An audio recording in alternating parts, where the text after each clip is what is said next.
આજની જે ફંક્શનાલિટી છે ને એમાં આપણે શું શીખવાના છીએ તો કે ફોર ઇચ અને ડુ વાઇલ.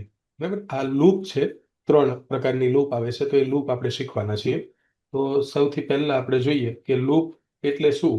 બરાબર, તો એક લૂપનું એક્ઝામ્પલ છે અહીંયા ફોર લૂપની અંદર કે ભાઈ લૂપ છે ને એ એવી વસ્તુ છે, એકનું એક વર્ક જ્યારે રિપીટિવ કરવાનું હોય ને, એકનું એક કામ વારંવાર કરવાનું હોય, બરાબર, તો એને લૂપ કહેવામાં આવે. ફોર એક્ઝામ્પલ તરીકે અહીંયા આ આ એક ફોર લૂપનું ઉદાહરણ છે અહીંયા, બરાબર, અહીંયા. તો એમાં શું છે, ફોર લૂપની અંદર આપણે છે ને ત્રણ ત્રણ પ્રક્રિયા કરીએ. એક જોઈએ ઇનિશિયલાઇઝર આવે, એક કન્ડિશન આવે અને એક ઇટરેટર આવે, બરાબર. અને અહીંયા છે ને આપણે એ લૂપની કન્ડિશન લખીએ અહીંયા. તો હવે ઇનિશિયલાઇઝરની અંદર કેવું હોય કે આપણે કોઈ ઇન્ટીજર છે અહીંયા, આ લૂપનું એક્ઝામ્પલ છે અહીંયા કે integer I is equal two મેં 1 લીધું છે, એટલે આપણું ઇનિશિયલાઇઝર શું થયું, 1 થયું. અહીંયા ઇનિશિયલાઇઝર શું થયું છે અહીંયા, 1, બરાબર.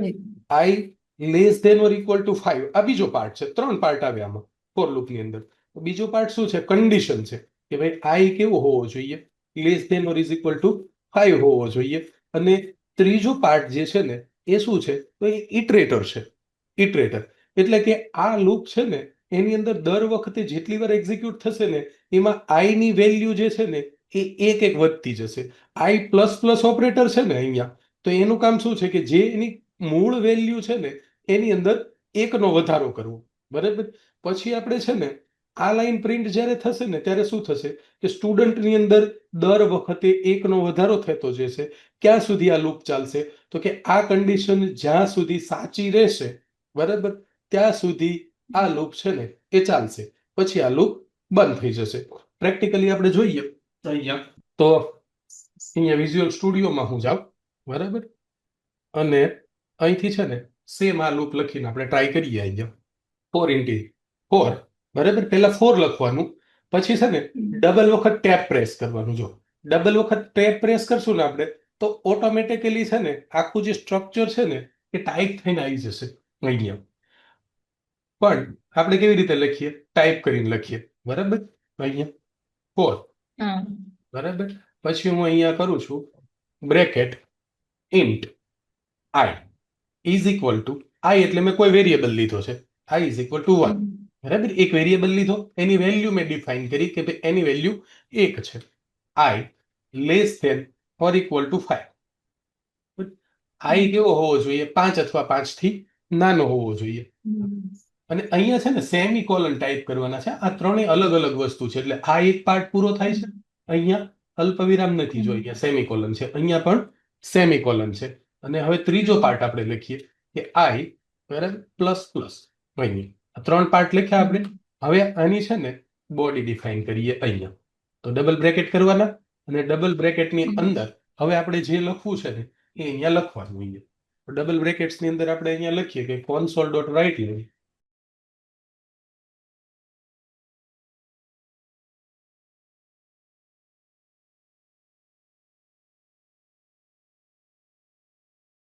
અહીંયા હું શું કરીશ, અહીંયા આઈ આપી દઈશ, બરાબર. આ થઈ ગયું.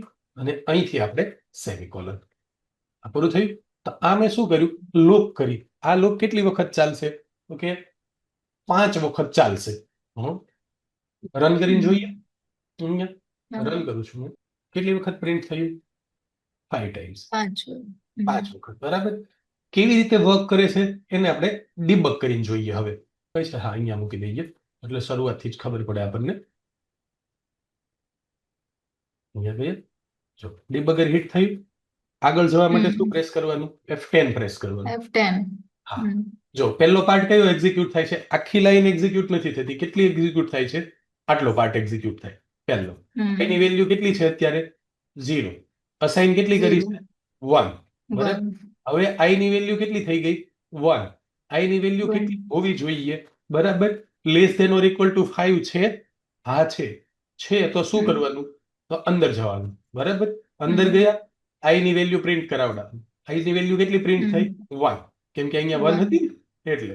હવે અહીંયા ગયા, પાછું એક્ઝિક્યુટ થશે. જો આ લૂપ પૂરી થયા પછી લાસ્ટમાં આ પાર્ટ એક્ઝિક્યુટ થાય અહીંયા. હવે આઈ ની વેલ્યુ કેટલી હતી, 1 હતી, હવે કેટલી થઈ, 2, બરાબર. i લેસ ધેન 5 છે, હા છે, તો પાછું અંદર આવવાનું અહીંયા. બરાબર? હવે આ બે એક્ઝિક્યુશન થશે અહીંયા અહીં. તો i ની વેલ્યુ અત્યારે કેટલી છે? 2. 2 પ્રિન્ટ થયા અહીંયા. હવે જો i ની વેલ્યુ કેટલી થઈ? 3. આ કન્ડિશન સાચી છે? હા છે. અંદર જાઓ, પ્રિન્ટ કરો. i ની વેલ્યુ કેટલી થઈ? હવે 3 છે, કેટલી થઈ? 4. આ કન્ડિશન સાચી છે? હા છે. પ્રિન્ટ કરો. બરાબર? i ની વેલ્યુ કેટલી થઈ? 5. આ કન્ડિશન સાચી છે? હા છે. કેમ? કેમ કે ઇઝ ઇક્વલ ટુ છે, less than or is equal to 5 છે ને, i less than is equal to 5 છે, સાચી છે, તો પ્રિન્ટ કરો. બરાબર? એટલે 5 લાઈન પ્રિન્ટ થઈ. હવે આપણે અહીંયા જઈએ, i ની વેલ્યુ કેટલી થઈ? 6. બરાબર? હવે આ કન્ડિશન સાચી છે? ના, ખોટી છે. ખોટી પડી. તો હવે આ લાઈન પ્રિન્ટ નહીં કરો. અહીંથી શું થાય? લૂપમાંથી બહાર નીકળી જાઓ. જોઈ એટલે લૂપ જે છે ને એ આવી રીતે વર્ક કરે, આવી રીતે સમજવાની આવે. એટલે અઘરી નથી. ખાલી 3 પાર્ટ છે આમાં. આ પહેલો પાર્ટ, આ બીજો પાર્ટ અને આ ત્રીજો પાર્ટ. અહીંયા આ 3 પાર્ટ. બરાબર? ત્રણેય પાર્ટ એક્ઝિક્યુટ થઈ જાય ને એટલે આ રીતે આપણને જો અહીંયા આપણું મેઇન કામ તો નંબર્સ પ્રિન્ટ કરાવડાવવાનો હતો. આવી રીતે. બરાબર?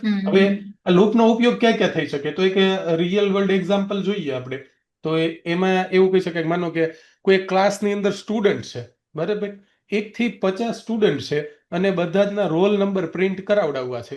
તો આપણે કેવી રીતે કરાવડાવી શકીએ? હવે લૂપની મદદથી ફરી વખત સેમ કોડ લખવાનું છે કે 50 વિદ્યાર્થી છે, એના રોલ નંબર મારે પ્રિન્ટ કરાવડાવવા છે. તો અહીંયા હું શું કરીશ કે 4 લખીશ. બરાબર? અહીંયા ગયા ઇન્ટીજર. બરાબર? ઇન્ટીજર નું કોઈ પણ નામ આપી શકું, એવું નહીં કે i એમ, પણ કોમન પ્રેક્ટિસ છે ને બધા i લખે. અહીંયા હું આપું છું કે ઇન્ટીજર છે ને એનું નામ હું આપી દઉં કે રોલ. બરાબર? Roll is equal to 1.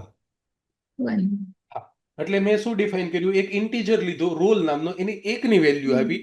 હવે મને 50 પ્રિન્ટ કરાવડાવવા છે, તો અહીંયા હું શું લખીશ કે રોલ, બરાબર, less than or is equal to 50. બરાબર? અને રોલ ની વેલ્યુ દર વખતે કેટલી વધવી જોઈએ? પ્લસ. દર વખતે 1 નો વધારો થવો જોઈએ.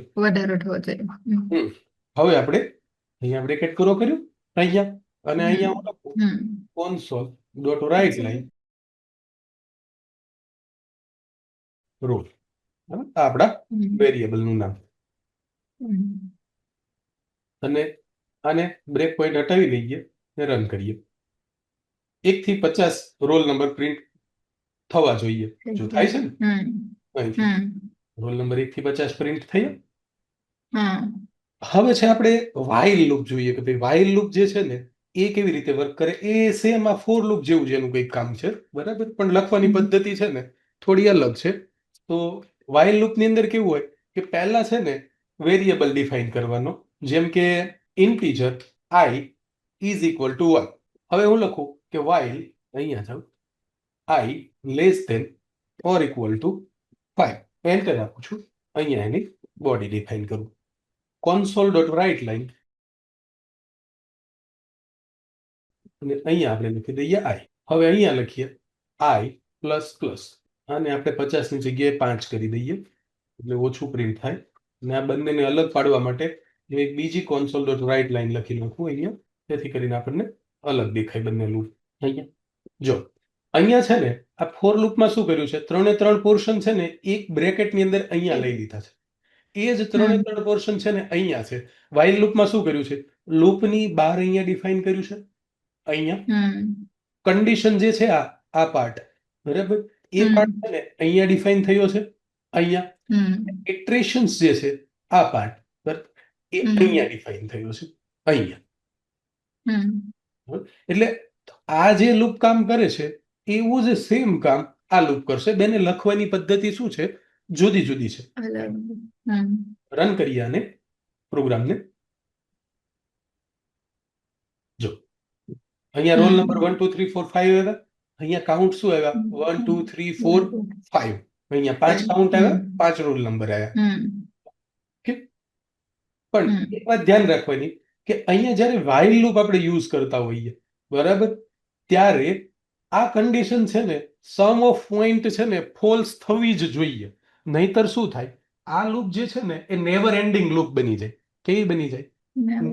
હા, નેવર એન્ડિંગ, ક્યારેય ઊભી ના રહે ને એ લૂપ બની જાય. હમ જેમ કે માનો કે હું આ હમ પાર્ટ ભૂલી ગયો અહીંયા લખવાનું, અહીંયા હમ આ પાર્ટ ના લખ્યો અહીંયા, હમ અને હવે હું પ્રિન્ટ કરાવડાવું તો શું થશે? આઈ ની વેલ્યુ કેટલી છે? 1 છે. આઈ ની વેલ્યુમાં કોઈ વધારો થતો નથી. આની આ વેલ્યુ છે ને એ છપાતી જ રહેશે, છપાતી જ રહેશે, છપાતી જ રહેશે. કઈ ક્યાં સુધી? જ્યાં સુધી કમ્પ્યુટરની મેમરી ફૂલ નહીં થઈ જાય ને ત્યાં સુધી. કે અહીંયા આને રન કરું ને આ પ્રોગ્રામને, જો આ શું થાય છે? એ સ્ક્રોલ બાર તરફ જુઓ, જો ડાઉન થાય છે ઝડપથી. એટલે શું થાય છે? પર સેકન્ડ છે ને આ લૂપ છે ને ચાલ્યા જ કરે છે. હવે જો આપણને ખબર ના હોય તો શું થાય ખબર? અહીંયા કદાચ અહીંયા બતાવું મેં તમને, ટાસ્ક મેનેજર ઓપન કરીએ ને, અહીંયા પરફોર્મન્સ છે ને, અહીંયા જો સીપીયુ છે ને એ કેવું જાય છે? હાઈ. સીપીયુ નો યુઝેસ કેવો થઈ ગયો? અહીંયા જો અહીં સુધી પ્રોગ્રામ રન નતો થતો ત્યાં સુધી કેવો હતો? હવે કેટલો થાય? હાઈ યુઝેસ પર ચાલે છે ને. કેમ કે આપણી નેવર એન્ડિંગ લૂપ ચાલે છે એટલા માટે. આ પ્રોગ્રામ જેવો ડાઉન કરીશ, અહીંયા ક્લોઝ કરીશ, અહીંયા જો ધીમે ધીમે છે ને સીપીયુ ડાઉન આવતું જશે. જો આવ્યું? જો નીચે આવી ગયું. હા, નીચે આવી ગયું ને અહીંથી. કેમ કે આપણે અહીંયા એક ભૂલ કરી હતી. નેવર એન્ડિંગ લૂપ હતી ને એને એક્ઝિક્યુટ કરી દીધી. એટલે વાઇલ લૂપ કે લૂપનો જ્યારે પણ આપણે ઉપયોગ કરતા હોઈએ, બરાબર, ત્યારે શું યાદ રાખવાનું છે કે એ લૂપ છે ને એ નેવર એન્ડિંગ લૂપ ના બની જાય ને એની એક કાળજી રાખવાની. નહીતર શું થશે? એપ્લિકેશન ક્રેશ થઈ જશે. ઓકે, ક્લિયર આટલું? ડુ વાઇલ લૂપ ની અંદર કેવું આવે કે વાઇલ લૂપ જેવું છે પણ એમાં કન્ડિશન જે છે ને, બરાબર, એ શું થાય? છેલ્લે ચેક થાય. અહીંયા કન્ડિશન ક્યાં ચેક થાય છે? પહેલા ચેક થાય છે. જો આપણે આ લૂપનો વાઇલ લૂપનો એક્ઝામ્પલ જોયું ને તો કન્ડિશન ક્યાં ચેક થતી હતી? પહેલા ચેક થતી હતી. જ્યારે ડુ વાઇલ લૂપ છે ને એમાં શું થાય? કન્ડિશન છે ને એ લાસ્ટમાં ચેક થાય. અહીંયા આનું ઉદાહરણ જોઈએ આપણે, રન કરીને જોઈએ પ્રોગ્રામ નાનો એવો. અહીંયા આપણે કંટ્રોલ સી કરીએ, વી કરીએ. હવે હું શું કરું છું? અહીંયા ડુ વાઇલ લૂપ લખું છું. અહીંયા ડુ પછી બ્રેકેટ ડાયરેક્ટ જ console ડોટ રાઇટ લાઈન. અહીંયા કોઈ મેસેજ લખીએ આપણે. પહેલા એક વેરિયેબલ ડિફાઇન કરીએ, ઇન્ટીજર નંબર, બરાબર, ને અહીંયા આપણે લખીએ અહીંથી એન્ટર અ નંબર, કૌંસમાં લખીએ 0 ટુ સ્ટોપ. હવે હું નીચે લખું છું, બરાબર, નંબર ઇઝ ઇક્વલ ટુ, આમાં આપણે યુઝર પાસેથી નંબર લઈએ, બરાબર, કે જ્યાં સુધી એ 0 ના આપે ને ત્યાં સુધી સ્ટોપ નહીં કરવાનું. એવી રીતે તો કન્વર્ટ ટુ ઇન્ટ 32. આવું કેમ કર્યું? કારણ કે આપણે જે ઇનપુટ લઈએ છીએ શેમાં આવવાનું છે? સ્ટ્રિંગમાં આવવાનું છે. એટલે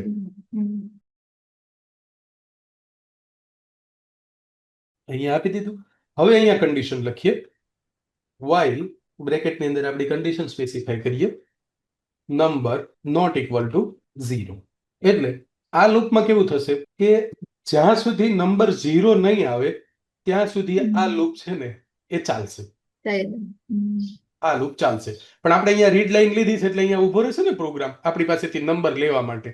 આપણે એકનું એક કામ જ્યારે વારંવાર કરાવડાવવાનું હોય, વારંવાર યુઝર પાસે, બરાબર, મેનુ વાળા કોઈ પ્રોગ્રામ બનાવવાના હોય કે એવું હોય ને તો એમાં આ લૂપ આપણે ડુ વાઇલ લૂપ યુઝ કરી શકાય અહીંયા.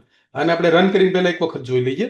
પછી હવે અહીંયા હું કોઈ એક નંબર આપું છું, અહીંયા માનો કે 5, એન્ટર આપું છું. જો પાછું મને પૂછું, અહીંયા લખું છું 12, 156. જ્યાં સુધી 0 નહીં આપું ને ત્યાં સુધી છે ને આ લૂપ ચાલ્યા કરશે. ત્યાં સુધી જ્યાં સુધી માનો કે મેં અહીંયા 0 આપ્યું, અહીંયા જેવું અહીંયા 0 આપ્યું અને એન્ટર આપું ને એટલે આ પ્રોગ્રામ શું થઈ ગયો? ટર્મિનેટ થઈ ગયો, બરાબર, લૂપમાંથી બહાર નીકળી ગયું. એટલે અહીંયા માનો કે અહીંયા કેવું થાય છે? અહીંયા બ્રેક પોઈન્ટ મૂકીને આપણે જોઈએ ને, રન કરી, અહીંયા આવ્યું, બરાબર. હવે રન કરીએ આને. અરે હા, બરાબર. અહીંયા આપણે નંબર પૂછ્યો, અહીંયા તો મેં કર્યું 10 નંબર લખ્યો અહીંયા અને એન્ટર આપ્યું અહીંયા જેવું. એટલે અહીંયા મારો બ્રેક પોઈન્ટ હિટ થયો અહીંયા. હવે F10 હું પ્રેસ કરીશ અહીંયા, આની અંદર F10 પ્રેસ કરું અહીંયા તો શું ગયું? અહીંયા ગયું નંબરની અંદર 10, બરાબર. હવે અહીંયા કન્ડિશન જે છે એ ફોલ્સ થતી હતી એટલે અહીંયા ચેક જ ના કર્યું, અહીંથી રન થઈ ગયું, અહીંથી ફરી વખત પાછું ક્યાં આવી ગયું, અહીંયા ઉપર આવી ગયું. હવે 20 કરીશ ને તો પાછું અહીંયા હિટ થશે અહીંયા, બરાબર. અને અહીંયા એક 10, જો કન્ડિશન મારી કેવી છે, ફોલ્સ થાય છે એટલે અંદર આવ્યું, રન કરી દઈએ, અહીંયા સ્ટોપ કરીએ. તો કે આ છે ને, આ મેઇન 3 જે લૂપ યુઝ થાય છે ને સી શાર્પમાં એ છે અહીંયા. તો ત્રણેયના જે સ્ટ્રક્ચર છે, બરાબર, એ સમજ આવ્યા? હા. બરાબર ને? તો આનું એક્ઝામ્પલ છે આપણે આ વાઇલ લૂપ છે અહીંયા, બરાબર. એના માટે એક એક્ઝામ્પલ એવું બનાવી શકાય કે એટીએમ પિન છે એ રિટ્રાય મેક્સ 3 એટેમ્પ્ટ કરે. 3 એટેમ્પ્ટ થી વધારે જો એ ટ્રાય કરે ને તો શું થાય, એને બીજો મેસેજ પ્રિન્ટ થાય કે ભાઈ તમારે જે એટેમ્પ્ટ છે ને 3 એટેમ્પ્ટ પૂરા થઈ ગયા છે, હવે નવું ટ્રાય કરી શકશો નહીં. બરાબર, આ જ એક્ઝામ્પલ આપણે જોયું હતું ને અહીંયા, સેમ આ જ એક્ઝામ્પલ લીધું હતું, બરાબર. હવે એક લૂપ આવે છે આપણી ફોર ઇચ લૂપ છે, પણ આના માટે છે ને એરે શીખવાનું છે આપણે. હવે કોઈ એરે કે કલેક્શન હોય ને એની ઉપર ફોર ઇચ લૂપ લઈ શકાય. આઈ થિંક છે ને મીટિંગનો ટાઈમ એન્ડિંગ થવા આવ્યો છે, લાસ્ટ કેટલી 5-1 મિનિટ બચી છે, તો એક મિનિટ અર્ધ વચ્ચેથી બ્રેક થઈ જશે. એવું કરીએ કે આ 3 મેં જે લૂપ લખી છે ને અહીંયા હમણાં, બરાબર, ટ્રાય કરો એને એક્ઝિક્યુટ કરવાની. ત્યાં સુધીમાં હું છે ને એક નવી મીટિંગ છે ને એ શેડ્યુલ કરી દઉં, કારણ કે છેલ્લી 5-1 મિનિટ જ બચી છે આમાં. Okay okay. ઓકે, બરાબર. મારી સ્ક્રીન દેખાય છે ને એવું હોય ને તો આનો છે ને સ્ક્રીનશોટ પડે છે એમાંથી? હા, પડે છે, પડે ને, બરાબર. આનો સ્ક્રીનશોટ લઈ લો, આનો, બરાબર, સ્ક્રીનશોટ લઈ લો અને ઓકે. હા, લઈ લીધું. આ ત્રણેય લૂપ છે ને લખવાની ટ્રાય કરો, બરાબર. ત્યાં સુધીમાં આપણે રિવ્યુ કરીએ. Okay sir. ઓકે, સારું.